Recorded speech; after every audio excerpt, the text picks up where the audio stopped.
लोकसभा चुनाव के परिणाम बीजेपी के पक्ष में नहीं रहे। बिहार में एनडीए ने 9 सीट गंवाई और इसकी समीक्षा बैठक बीजेपी कर रही है। बीजेपी बिहार प्रदेश अध्यक्ष उप मुख्यमंत्री सम्राट चौधरी और दूसरे उप मुख्यमंत्री विजय सिन्हा दोनों की मौजूदगी में क्यों आखिर ऐसा हुआ, हम चुनाव हार गए, इसकी पूरी बैठक बुलाई गई।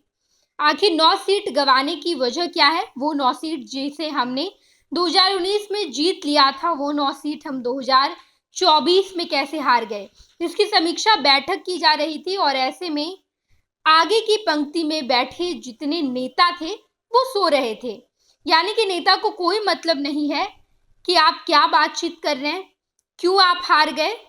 तमाम नेता बैठे हुए हैं और ये वही नेता हैं जो बीजेपी में शीर्ष नेताओं में गिने जाते हैं। बिहार बीजेपी में उन नेताओं का कद बहुत बड़ा है। कई सारे नेताओं के पास तो मंत्री पद भी है, चाहे वो प्रेम कुमार हो, नीरज कुमार हो, ये तमाम नेता पहली पंक्ति में बैठे हुए हैं। और पहली पंक्ति यानी कि उप मुख्यमंत्री सम्राट चौधरी और विजय सिन्हा के सामने, एकदम सामने ये तमाम नेता बैठे हैं। और जब ये पूरा चर्चा चल रहा है, जब ये मंथन चल रहा है कि आखिर हम ये तमाम लोकसभा सीट हार कैसे गए, उस वक्त ये लोग सो रहे हैं। इन नेताओं को कोई फर्क नहीं पड़ता कि आप क्या बात कर रहे हैं। आने वाला विधानसभा चुनाव, उस चुनाव में हमारी रणनीति क्या होगी, यानी कि बीजेपी की रणनीति क्या होगी। बीजेपी लोकसभा चुनाव में 9 सीट कैसे गंवा दी, क्या जातीय समीकरण में चूक हो गई, कैंडिडेट चुनावी मैदान में उतारे गए उसमें चूक हो गई, क्या चूक हो गई, इसी पर मंथन चल रहा था। और इसी मंथन के आधार पर रिपोर्ट तैयार किए जाने थे, लेकिन इन नेताओं को शायद कोई फर्क नहीं पड़ता। इस वजह से ये तमाम नेता सोए हुए दिखाई दिए। हालांकि ये तस्वीर एक्स हैंडल पर लगातार ट्रेंड कर रही है।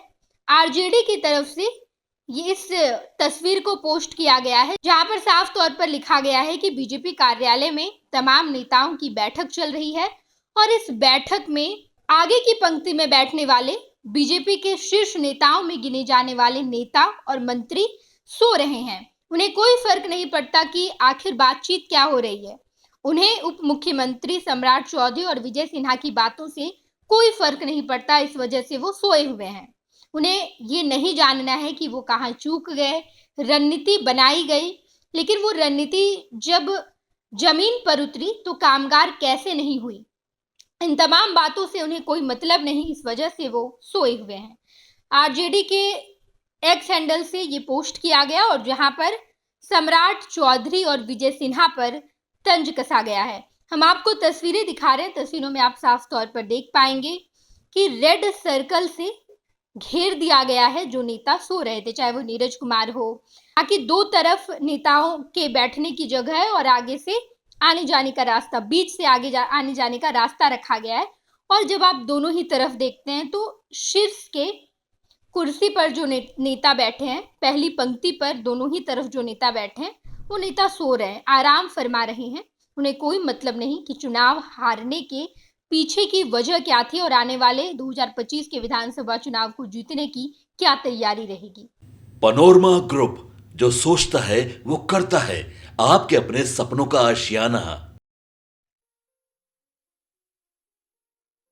ये लो मुंह मीठा करो, आज मैंने अपना जॉब छोड़ दिया, अब हम पूर्णिया वापस जाएंगे। जॉब छोड़ दिया है? मतलब ये घर कैसे चलेगा, हम करेंगे क्या और माँ बाबूजी क्या बोलेंगे? इसलिए मैं एक और मिठाई का डब्बा लाया, अपने बिजनेस के लिए लोन अप्रूव हो गया। अरे लोन अप्रूव हो गया वो तो ठीक है, लेकिन पूर्णिया में हम रहेंगे कहाँ? अपना घर भी तो नहीं है वहाँ। इसलिए तो एक और मिठाई का डब्बा अलग से लाया हूँ। हमने पूर्णिया में घर ले लिया है, पूर्णिया के ई होम्स पैनोरमा में। पूर्णिया में पैनोरमा ग्रुप लेकर आए हैं ई होम्स पैनोरमा। बड़ा घर, आलीशान जिंदगी और अत्याधुनिक सुविधाओं के संग। अरे अरे, अब क्यों मुंह मीठा करवा रही हो? क्योंकि हम घर वापसी जो कर रहे हैं। घर वापसी की खुशी पूर्णिया में ई होम्स पैनोरमा के संग। ई Homes Panorama, luxurious lifestyle redefined.